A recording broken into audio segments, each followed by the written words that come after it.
नमस्ते रुआ के स्वागत बा हमनी के चैनल पर। आज हमनी के खूब सुंदर एगो छठ पूजा के गीत गावता निजा। तो रुआ के कैसे लगी कमेंट में बताएं लो। अच्छा लगी तो लाइक शेयर सब्सक्राइब जरूर करें लो।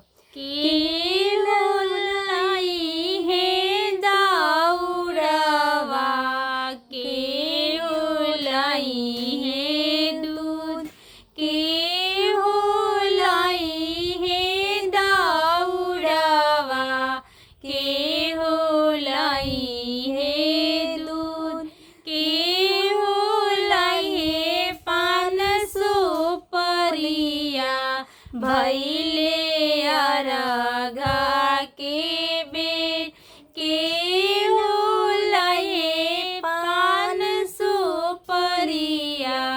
भैले अरघा के बेर डुमवा लइहे दौड़वा। अहिरो लइहे दूध डुमवा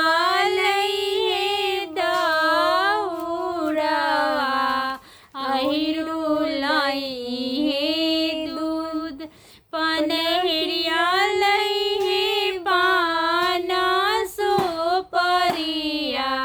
भैले अरघा के बेर भैले अरघा के बेर के लइहे फल फल हरिया।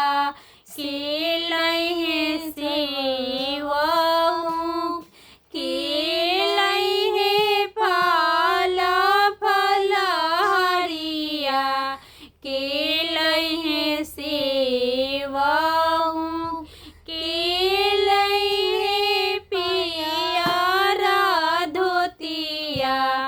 भैले अरघा के बेर के लइहे पियरा धोतिया। भैले